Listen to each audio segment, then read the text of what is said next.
ನಮಸ್ಕಾರ ಸ್ನೇಹಿತರೆ, ಎಲ್ರಿಗೂ ಲಕ್ಷ್ಮೀ ಸಾಗರ್ ಕನ್ನಡ ವ್ಲಾಗ್ಸ್ಗೆ ಸ್ವಾಗತ. ನಾನು ನಿಮ್ಮ ಲಕ್ಷ್ಮಿ. ಇವತ್ತು ನಾನು ಮನೆಯಲ್ಲಿ ಸಿಂಪಲ್ ಆ್ಯಂಡ್ ಈಸಿಯಾಗಿ ಕಡಿಮೆ ಇಂಗ್ರೀಡಿಯೆಂಟ್ಸ್ ಬಳಸ್ಕೊಂಡು ಪನ್ನೀರ್ ಪೆಪ್ಪರ್ ಡ್ರೈ ಮಾಡೋದು ಹೇಗೆ ಅಂತ ಹೇಳ್ಕೊಡ್ತೀನಿ. ಮೊದಲು ನಾನು ಇಲ್ಲಿ ಮನೆಯಲ್ಲೇ ಪ್ರಿಪೇರ್ ಮಾಡ್ಕೊಂಡಿರೋಂಥ ಪನ್ನೀರ್ ತೊಗೊಂಡಿದ್ದೀನಿ. ಅದನ್ನು ಸಣ್ಣ ಸಣ್ಣದಾಗಿ ಕ್ಯೂಬ್ಸಾಗಿ ಕಟ್ ಮಾಡಿ ಇಟ್ಕೊಂಡಿದ್ದೀನಿ. ಮತ್ತು ಇದಕ್ಕೆ ಒಂದು ಚಿಟಿಕೆ ಅರಿಶಿನ, ಒಂದು 3 ಬ್ಯಾಡಗಿ ಮೆಣಸಿನ್ಕಾಯಿ ಅಥವಾ ನಾರ್ಮಲ್ ಮೆಣಸಿನ್ಕಾಯಿ, ಒಂದೆರಡು ಪೀಸ್ ಚಕ್ಕೆ, 2 ಲವಂಗ, 1 ಟೇಬಲ್ ಸ್ಪೂನ್ ಮೆಣಸು, 1/4 ಟೇಬಲ್ ಸ್ಪೂನಷ್ಟು ಜೀರಿಗೆ, 1 ಟೇಬಲ್ ಸ್ಪೂನಷ್ಟು ಧನಿಯಾ ಅಥವಾ ನೀವು ಅರ್ಧ ಟೇಬಲ್ ಸ್ಪೂನ್ ಕೂಡ ತೊಗೋಬೋದು, ಮತ್ತು 1/4 ಟೇಬಲ್ ಸ್ಪೂನಷ್ಟು ಸೋಂಪು. ಇಷ್ಟು ಸ್ನೇಹಿತರೆ. ಮತ್ತು ಒಂದು 5ರಿಂದ 6 ಬೆಳ್ಳುಳ್ಳಿ ಅಷ್ಟು, ಒಂದು ಅರ್ಧ ಇಂಚು ಶುಂಠಿ, ಮತ್ತು ಒಂದು 2 ಈರುಳ್ಳಿನ ಸಣ್ಣ ಸಣ್ಣದಾಗಿ ಕಟ್ ಮಾಡ್ಕೊಂಡಿದ್ದೀನಿ, ಮತ್ತು 2 ಹಸಿಮೆಣ್ಸಿನ್ಕಾಯಿನ ಉದ್ದುದ್ದ ಕಟ್ ಮಾಡ್ಕೊಂಡಿದ್ದೀನಿ, ಮತ್ತು ಒಂದು ಕ್ಯಾಪ್ಸಿಕಮ್ನ ಈ ಥರ ಕ್ಯೂಬ್ಸ್ ಥರ ಕಟ್ ಮಾಡ್ಕೊಂಡಿದ್ದೀನಿ, ಮತ್ತು ಸ್ವಲ್ಪ ಕರಿಬೇವು. ಇಷ್ಟೇ ಸ್ನೇಹಿತರೆ. ಇದನ್ನು ಇಷ್ಟನ್ನು ಇಟ್ಕೊಂಡು ಟೇಸ್ಟಿಯಾಗಿರೋ ಪನ್ನೀರ್ ಪೆಪ್ಪರ್ ಡ್ರೈ ಮಾಡೋದು ಹೇಗೆ ಅಂತ ಹೇಳ್ಕೊಡ್ತೀನಿ. ಇದು ನಾನೇ ಮನೇಲಿ ಮಾಡಿರೋ ಪನ್ನೀರು. ಇದು ಪನ್ನೀರನ್ನ ಹೇಗೆ ಪ್ರಿಪೇರ್ ಮಾಡೋದು ಅಂತ ನಾನು ನೆಕ್ಸ್ಟ್ ವೀಡಿಯೋಗಳಲ್ಲಿ, ಅಪ್ಕಮಿಂಗ್ ವೀಡಿಯೋಗಳಲ್ಲಿ ತೋರಿಸ್ಕೊಡ್ತೀನಿ. ಮೊದಲು ಇದಕ್ಕೆ ನಾವು ಎಲ್ಲ ಇಂಗ್ರೀಡಿಯೆಂಟ್ಸ್ನೆಲ್ಲ ಹಾಕ್ಕೊಂಡು ಡ್ರೈ ಥರ ರೋಸ್ಟ್ ಮಾಡ್ಕೊಂಡು ಒಂದು ಪೌಡ್ರ್ ಮಾಡ್ಕೋಬೇಕು. ನಿಮ್ಗೆ ಆಗಲೇ ತೋರಿಸಿದ್ನಲ್ಲ, ಎಲ್ಲನೂ ಆ ಥರ ಏನೇನು ಇಂಗ್ರೀಡಿಯೆಂಟ್ಸ್ ಇದೆ ಎಲ್ಲನೂ ಹಾಕ್ಕೊಂಡು ಸ್ಲೋ ಫ್ಲೇಮಲ್ಲಿ ನೀಟಾಗಿ ಫ್ರೈ ಮಾಡ್ಕೊಳ್ಳೋಣ. ಮೊದಲು 1 ಟೇಬಲ್ ಸ್ಪೂನಷ್ಟು ಮೆಣಸು, ಮತ್ತು 1/4 ಟೇಬಲ್ ಸ್ಪೂನಷ್ಟು ಜೀರಿಗೆ. ನಿಮಗೆ ಖಾರ ಜಾಸ್ತಿ ಬೇಕು ಅಂದರೆ ಸ್ನೇಹಿತರೆ ನೀವು ಪೆಪ್ಪರ್ ಸ್ವಲ್ಪ ಜಾಸ್ತಿ ಹಾಕ್ಕೊಳ್ಳಿ. ನಾನು ಖಾರ ಕಮ್ಮಿ ಹಾಕೋದ್ರಿಂದ 1 ಟೇಬಲ್ ಸ್ಪೂನಷ್ಟು ಮೆಣಸು ಹಾಕ್ಕೊಂಡಿದ್ದೀನಿ, ಮತ್ತು 1/4 ಟೇಬಲ್ ಸ್ಪೂನಷ್ಟು ಸೋಂಪು, ಒಂದು ಅರ್ಧ ಟೇಬಲ್ ಸ್ಪೂನ್ ಧನಿಯಾ ಹಾಕ್ಕೊಂಡಿದ್ದೀನಿ. ಇದು ನಾನು ಆ್ಯಕ್ಚುಲಿ ಪನ್ನೀರ್ ತೊಗೊಂಡಿದ್ದು ಒಂದು 200 ಗ್ರಾಮಷ್ಟು ಪನ್ನೀರ್ ಇದೆ. ಅದಕ್ಕೋಸ್ಕರ ಆಗಲೇ ನಾನು ಹೇಳಿದ್ನಲ್ಲ, ನೀವು ಪನ್ನೀರ್ ಜಾಸ್ತಿ ಹಾಕ್ಕೊಂಡಷ್ಟು ಐಟಮ್ಸ್ಗಳನ್ನ ಜಾಸ್ತಿ ಮಾಡ್ಕೊಳ್ಳಿ.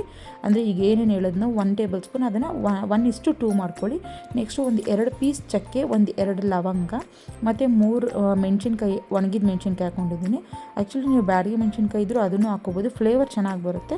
ಇಲ್ಲ ಈ ಥರ ಖಾರದ ಮೆಣಸಿನ್ಕಾಯಿ ಆದರೂ ಹಾಕ್ಕೋಬೋದು. ಎಲ್ಲನೂ ಹಾಕ್ಕೊಂಡು ಫ್ಲೇಮ್ ಕಮ್ಮಿಲಿ ರೋಸ್ಟ್ ಮಾಡ್ಕೊಳ್ಳಿ. ಆಗ ಟೇಸ್ಟ್ ತುಂಬ ಚೆನ್ನಾಗಿ ಬರುತ್ತೆ. ಹೈ ಫ್ಲೇಮ್ ಇಟ್ಕೊಂಡ್ರೆ ಬೇಗ ಸೀದೋಗ್ಬಿಡುತ್ತೆ ಈ ಜೀರಿಗೆ ಸೋಂಪು ಎಲ್ಲ. ಅದಕ್ಕೋಸ್ಕರ ನಾನು ಒಂದು 2 ನಿಮಿಷ ಎಲ್ಲನೂ ನೀಟಾಗಿ ಡ್ರೈ ರೋಸ್ಟ್ ಮಾಡ್ಕೊಂಡಿದ್ದೀನಿ. ಆಮೇಲೆ ಆಯಿಲ್ ಹಾಕಿಲ್ಲ ಸ್ನೇಹಿತರೆ, ನಾನು ಮೊದಲೇ ಹೇಳ್ತಾಯಿದ್ದೀನಿ, ನೀವು ಅಷ್ಟೇ ಆಯಿಲ್ ಹಾಕೋಬೇಡಿ.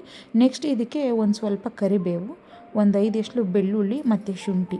ಈ ಶುಂಠಿ ಬೆಳ್ಳುಳ್ಳಿ ಇದಕ್ಕೆ ಹಾಕಬೇಕು ಅಂತೇನಿಲ್ಲ. ನಿಮ್ಮ ಹತ್ರ ಶುಂಠಿ ಬೆಳ್ಳುಳ್ಳಿ ಪೇಸ್ಟ್ ಇದ್ದರೆ ಇದನ್ನು ಹಾಕೋಬೇಡಿ. ನನ್ನ ಹತ್ರ ಶುಂಠಿ ಬೆಳ್ಳುಳ್ಳಿ ಪೇಸ್ಟ್ ಇಲ್ಲ ಅನ್ನೋದಕ್ಕೋಸ್ಕರ ನಾನಿಲ್ಲಿ ಶುಂಠಿ ಬೆಳ್ಳುಳ್ಳಿನ ಇದಕ್ಕೆ ಯೂಸ್ ಮಾಡ್ಕೋತಾ ಇದ್ದೀನಿ. ಇದನ್ನು ಹಾಕದೆ ಕೂಡ ಮಾಡ್ಬೋದು. ಹಾಕದೆ ಮಾಡಿದ್ರೆ ರುಚಿ ಬೇರೆ ಥರ ಬರುತ್ತೆ, ಹಾಕಿ ಮಾಡಿದ್ರೇ ಟೇಸ್ಟ್ ಬೇರೆ ಥರ ಬರುತ್ತೆ. ನೋಡಿ, ಎಲ್ಲನೂ ಡ್ರೈ ಆಗಿ ರೋಸ್ಟ್ ಮಾಡ್ಕೊಂಡಿದ್ದೀನಿ ನೀಟಾಗಿ. ಇಷ್ಟೂ ಫುಲ್ಲು ಕಮ್ಮಿ ಫ್ಲೇಮಲ್ಲೇ ಡ್ರೈ ರೋಸ್ಟ್ ಮಾಡ್ಕೊಳ್ಳಿ. ಮಾಡ್ಕೊಂಡಾದ್ಮೇಲೆ ನಾನು ಒಂದು ಮಿಕ್ಸಿನ ಜಾರ್ಗೆ ಎಲ್ಲನೂ ಹಾಕ್ಕೊಂಡು ಇದಕ್ಕೆ ರುಚಿಗೆ ತಕ್ಕಷ್ಟು ಉಪ್ಪು, ಕಲ್ಲುಪ್ಪು ಸೇರಿಸ್ಕೊತಾ ಇದ್ದೀನಿ. ನಿಮಗೇನಾದರೂ ಉಪ್ಪು ರುಚಿ ಗೊತ್ತಾಗಲ್ಲ ಅಂದರೆ ಫಸ್ಟ್ ಒಂದು ಸ್ವಲ್ಪ ಹಾಕ್ಕೊಳ್ಳಿ, ಆಮೇಲೆ ಫ್ರೈ ಮಾಡಬೇಕಾದ್ರೆ ಟೇಸ್ಟ್ ನೋಡ್ಕೊಂಡು ಒಂದು ಸ್ವಲ್ಪ ಹಾಕ್ಕೊಳ್ಳಿ ಬರುತ್ತೆ. ಮತ್ತು ಇದಕ್ಕೆ 1/4 ಟೇಬಲ್ ಸ್ಪೂನಷ್ಟು ಅರಿಶಿನ ಹಾಕ್ಕೊಂಡಿದ್ದೀನಿ.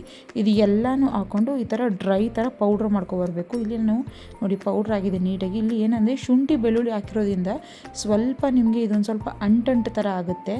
ಸೊ ಶುಂಠಿ ಬೆಳ್ಳುಳ್ಳಿ ಹಾಕಿಲ್ಲ ಅಂದರೆ ನೀಟಾಗಿ ಡ್ರೈ ಪೌಡರ್ ಆಗುತ್ತಲ್ಲ, ಆ ಥರ ಆಗುತ್ತೆ. ನಾನು ಆಗಲೇ ಹೇಳಿದ್ನಲ್ಲ, ಶುಂಠಿ ಬೆಳ್ಳುಳ್ಳಿ ಪೇಸ್ಟ್ ಇದ್ದರೆ ಅದನ್ನು ಹಾಕ್ಬೇಡ್ರಿ, ಇದಿಷ್ಟು ಮಾತ್ರ ರುಬ್ಕೊಳ್ಳಿ. ನೆಕ್ಸ್ಟ್ ಅದೆಲ್ಲ ಆದಮೇಲೆ ಈ ಥರ ಒಂದು ಫ್ರೈಯಿಂಗ್ ಸೇಮ್ ಪ್ಯಾನ್ಗೆ ನಾನು ಇಲ್ಲಿ ಬೆಣ್ಣೆ ಹಾಕೋತಾ ಇದ್ದೀನಿ. ಬೆಣ್ಣೆ ಹಾಕೋದ್ರಿಂದ ಟೇಸ್ಟ್ ತುಂಬ ಚೆನ್ನಾಗಿ ಬರುತ್ತೆ ಪನ್ನೀರ್ ಪೆಪ್ಪರ್ ಡ್ರೈಗೆ.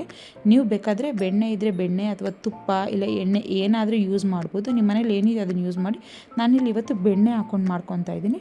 ಇದನ್ನು ಬೆಣ್ಣೆ ಹಾಕ್ಕೊಂಡು ಫ್ಲೇಮ್ ಕಮ್ಮಿ ಇಟ್ಕೊಳ್ಳಿ, ಜಾಸ್ತಿ ಇಟ್ಕೊಂಡ್ರೆ ಸೀದೋಗ್ಬಿಡುತ್ತೆ, ಆಮೇಲೆ ಟೇಸ್ಟು ಚೆನ್ನಾಗಿ ಬರಲ್ಲ. ಅದಕ್ಕೋಸ್ಕರ ನಾನಿಲ್ಲಿ ಒಂದು ಚಿಕ್ಕದು ಬೆಣ್ಣೆದು ಕ್ಯೂಬ್ಸ್ ಬರುತ್ತಲ್ಲ, ಆ ಥರದಲ್ಲಿ 2 ಕ್ಯೂಬ್ಸ್ ಹಾಕ್ಕೊಂಡಿದ್ದೀನಿ.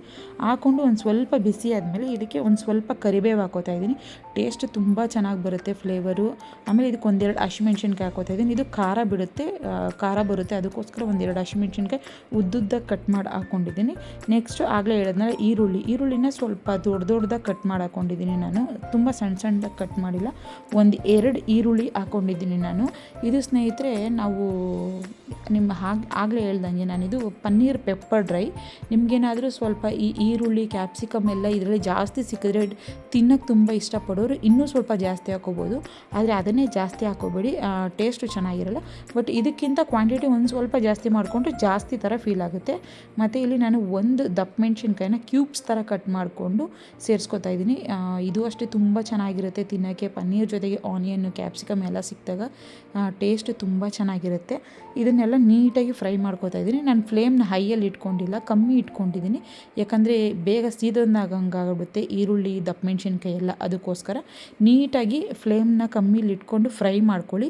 ಈರುಳ್ಳಿ ಸ್ವಲ್ಪ ಈ ಥರ ಕಲರ್ ಕೆಂಪಗಾಗಬೇಕು, ಅಷ್ಟು ಆದರೆ ಸಾಕು. ಇಲ್ಲಿ ನಾನು ನಿಮ್ಗೆ ತೋರಿಸ್ತಾ ಇದ್ದೀನಲ್ಲ ಆ ಥರ ಕಲರ್ ಆದರೆ ಸಾಕು. ಈಗ ನಾನು ಏನು ರುಬ್ಬಿಟ್ಕೊಂಡಿದ್ನೋ ಈ ಡ್ರೈ ಇಂಗ್ರೀಡಿಯೆಂಟ್ಸ್ನೆಲ್ಲ ಹಾಕ್ಕೊಂಡು ಅದನ್ನು ಹಾಕ್ಕೋತಾ ಇದ್ದೀನಿ. ನಿಮ್ಗೆ ಆಗಲೇ ಹೇಳಿದ್ನಲ್ಲ ನಾನು, ಶುಂಠಿ ಬೆಳ್ಳುಳ್ಳಿ ಪೇಸ್ಟ್ ಏನಾದರೂ ನಿಮ್ಮ ಹತ್ರ ಆಲ್ರೆಡಿ ಇತ್ತು ಅಂತಂದರೆ ಈ ಪೌಡ್ರು ಸೇರ್ಸೋಕ್ಕೂ ಮುಂಚೆ ಒಂದು ಅರ್ಧ ಟೇಬಲ್ ಸ್ಪೂನಷ್ಟು ಶುಂಠಿ ಬೆಳ್ಳುಳ್ಳಿ ಪೇಸ್ಟನ್ನ ಹಾಕ್ಕೊಳ್ಳಿ. ಹಾಕ್ಕೊಂಡು ಸ್ವಲ್ಪ ಅದರದ್ದು ವಾಸನೆ ಹೋಗೋವರೆಗೂ ಚೆನ್ನಾಗಿ ಹುರ್ಕೊಂಡು ನೆಕ್ಸ್ಟು ಆ ಡ್ರೈ ಮಾಡ್ಕೊಂಡಿರ್ತಾರಲ್ಲ ಆ ಪೌಡ್ರು ಸೇರಿಸ್ಕೊಳ್ಳಿ. ನಾನು ಎಲ್ಲನೂ ಒಟ್ಟಿಗೆ ರುಬ್ಬಿರೋದ್ರಿಂದ ಒಟ್ಟಿಗೆ ಹಾಕ್ತೆ. ಜೊತೆಗೆ ಜಾರ್ಗೆ ಒಂದು ಸ್ವಲ್ಪ 1-2 ಟೇಬಲ್ ಸ್ಪೂನಷ್ಟು ನೀರು ಹಾಕ್ಕೊಂಡಿದೆ. ಯಾಕೆ ಅಂತಂದರೆ ಅದು ಒಂದು ಸ್ವಲ್ಪ ನೀಟಾಗಿ ಮಿಕ್ಸ್ ಆಗಬೇಕು.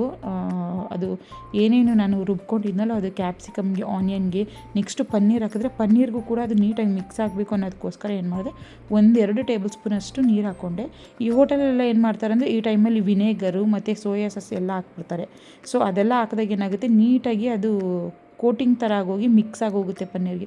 ಬಟ್ ನಾನಿಲ್ಲಿ ಹೆಲ್ದಿ ವರ್ಷನ್ ಮಾಡ್ತಿರೋದ್ರಿಂದ ಯಾವುದೇ ರೀತಿ ವಿನೇಗರ್ ಆಗಲಿ ಮತ್ತು ಸೋಯಾ ಸಾಸ್ ಆಗಲಿ ಚಿಲ್ಲಿ ಸಾಸ್ ಆ ಥರ ಏನೂ ಯೂಸ್ ಮಾಡ್ತಾಯಿಲ್ಲ. ಸೊ ಆದ್ದರಿಂದ ನಾನು 1-2 ಟೇಬಲ್ ಸ್ಪೂನಷ್ಟು ನೀರನ್ನ ಹಾಕ್ಕೊಂಡಿದ್ದೀನಿ. ಈಗ ನೆಕ್ಸ್ಟು 1-2 ನಿಮಿಷ ಅದನ್ನು ಚೆನ್ನಾಗಿ ಫ್ರೈ ಆದಮೇಲೆ ಇಲ್ಲಿ ಏನು ಪನ್ನೀರ್ ಕ್ಯೂಬ್ಸ್ ಕಟ್ ಮಾಡಿ ಇಟ್ಕೊಂಡಿದ್ದೋ ಅದನ್ನು ಈಗ ಮಿಕ್ಸ್ ಮಾಡ್ಕೊತಾ ಇದ್ದೀನಿ. ಇದು ಬಂದು ನಾನು ಮನೆಯಲ್ಲೇ ಮಾಡಿರೋ ಪನ್ನೀರ್ ಆಗಿರೋದ್ರಿಂದ ಸ್ವಲ್ಪ ಒಡ್ಕೊತಾ ಇದೆ. ಈ ನೀವು ಅಂಗಡಿಯಿಂದ ಎಲ್ಲ ತಂದರೆ ಪನ್ನೀರು ಈ ಥರ ಆಗೋಲ್ಲ, ನೀಟಾಗಿ ಕ್ಯೂಬ್ಸ್ ಥರ ಇರುತ್ತೆ. ಅದಕ್ಕೆ ಆಮೇಲೆ ಜಾಸ್ತಿ ಮಿಕ್ಸ್ ಮಾಡೋಕ್ಕೆ ಹೋಗ್ಬಿಡಿ ಸ್ನೇಹಿತರೆ. ಏನಾಗುತ್ತೆ ಅಂದರೆ ಪನ್ನೀರ್ ಕ್ಯೂಬ್ಸ್ ಥರ ಇರೋಲ್ಲ, ಫುಲ್ ಇದಾಗ್ಬಿಡುತ್ತೆ, ಒಡೆದೋಗಿ ಪೇಸ್ಟ್ ಥರ ಆಗಿಬಿಡುತ್ತೆ. ಅದಕ್ಕೋಸ್ಕರ ಸ್ವಲ್ಪ ಸ್ಮೂತಾಗಿ ಮಿಕ್ಸ್ ಮಾಡ್ಕೊಳ್ಳಿ ನೀಟಾಗಿ. ಈ ಥರ ಮಿಕ್ಸ್ ಮಾಡ್ಕೊಂಡು ಏನು ಮಾಡಿ 1-2 ನಿಮಿಷ ಬಿಡಿ. ಅದು ಯಾಕಂದರೆ ಉಪ್ಪು ಖಾರ ಎಲ್ಲ ಇದಕ್ಕೆ ಹಿಡಿಬೇಕಲ್ಲ, ಅದಕ್ಕೋಸ್ಕರ ನಾನು ನೋಡಿ ಈ ಥರ ಮೆತ್ತಿಗೆ ತಿರ್ವಾಕೋತಾ ಇದ್ದೀನಿ ನೀಟಾಗಿ. ಆ ಥರ ಹಾಕೊಂಡಾಗ ಏನಾಗುತ್ತೆ, ನಾವು ಆಗಲೇ ನೀರು ಹಾಕಿದ್ವಲ್ಲ 1-2 ಟೇಬಲ್ ಸ್ಪೂನು, ಅದು ಸ್ವಲ್ಪ ಗ್ರೇವಿ ಟೈಪ್ ಇರುತ್ತೆ ಲೈಟಾಗಿ, ಅದು ನೀಟಾಗಿ ಪನ್ನೀರ್ಗೆ ಹಿಡ್ಕೊಳ್ಳುತ್ತೆ. ಈಗ ಇದಾದಮೇಲೆ ನೀವು ಉಪ್ಪು ಖಾರ ಒಂದು ಸಲ ಚೆಕ್ ಮಾಡ್ಕೊಳ್ಳಿ. ಉಪ್ಪೇನಾರು ಕಮ್ಮಿ ಇತ್ತು ಅಂದರೆ ಈ ಟೈಮಲ್ಲಿ ನೀವು ಸ್ವಲ್ಪ ಉಪ್ಪು ಹಾಕ್ಕೊಳ್ಳಿ. ನಾನು ಈಗ ಕೊನೆಯದಾಗಿ ಕೊತ್ತಂಬರಿ ಸೊಪ್ಪು ಸೇರಿಸ್ಕೊತಾ ಇದ್ದೀನಿ. ಇಷ್ಟೇ ಸ್ನೇಹಿತರೆ, ಈಸಿ ಆ್ಯಂಡ್ ಟೇಸ್ಟಿಯಾಗಿರೋ ಪನ್ನೀರ್ ಪೆಪ್ಪರ್ ಡ್ರೈ ಮನೇಲೇ ರೆಡಿಯಾಗಿದೆ. ಟೇಸ್ಟ್ ತುಂಬ ಚೆನ್ನಾಗಿತ್ತು. ನೀವು ಅಷ್ಟೇ ನಾನು ತೋರಿಸಿರೋ ರೀತಿ ಮನೇಲಿ ಒಂದು ಸಲ ಟ್ರೈ ಮಾಡಿ, ತುಂಬ ಚೆನ್ನಾಗಿತ್ತು. ಈ ರಸಮ್ಮು ಬೇಳೆ ಸಾಂಬಾರು ಮಾಡಿದಾಗೆಲ್ಲ ತುಂಬ ಚೆನ್ನಾಗಿರುತ್ತೆ ಸೈಡ್ ಡಿಶ್ ಆಗಿ. ಈ ಹೋಟೆಲಲ್ಲೆಲ್ಲ ಈ ಅಜಿನೋಮೋಟೊ ಎಲ್ಲ ಯೂಸ್ ಮಾಡ್ತಾರೆ. ನಾವು ಮನೇಲಿ ಯಾವುದೇ ರೀತಿ ಹಾಕ್ದೇ ಹೆಲ್ದಿ ವರ್ಷನಲ್ಲಿ ಮಾಡಿದ್ದೀನಿ. ನಿಮಗೂ ಇಷ್ಟ ಆಗಿದೆ ಅಂತ ತಿಳ್ಕೊತೀನಿ. ಮನೇಲಿ ಒಂದು ಸಲ ಟ್ರೈ ಮಾಡಿ ಹೇಗೆ ಬಂತು ಅಂತ ಕಮೆಂಟ್ ಮುಖಾಂತರ ತಿಳಿಸಿ. ಹಾಗೆ ಸ್ನೇಹಿತರೆ, ಇನ್ನೂ ಯಾರೆಲ್ಲ ನನ್ನ ಚಾನಲ್ನ ಸಬ್ಸ್ಕ್ರೈಬ್ ಮಾಡಿಲ್ವೋ ಅವರೆಲ್ಲ ಪ್ಲೀಸ್ ಸಬ್ಸ್ಕ್ರೈಬ್ ಮಾಡ್ಕೊಂಡು ವಿಡಿಯೋ ನೋಡಿ ಕಮೆಂಟ್ ಮುಖಾಂತರ ತಿಳಿಸಿ. ಹಾಗೆ ಫ್ಯಾಮಿಲಿ ಫ್ರೆಂಡ್ಸ್ ಜೊತೆಗೆ ವಿಡಿಯೋ ಶೇರ್ ಮಾಡಿ. ನಾಳೆ ಮತ್ತೊಂದು ವಿಡಿಯೋ ಜೊತೆ ಭೇಟಿ ಆಗ್ತೀನಿ. ಧನ್ಯವಾದಗಳು ಸ್ನೇಹಿತರೆ.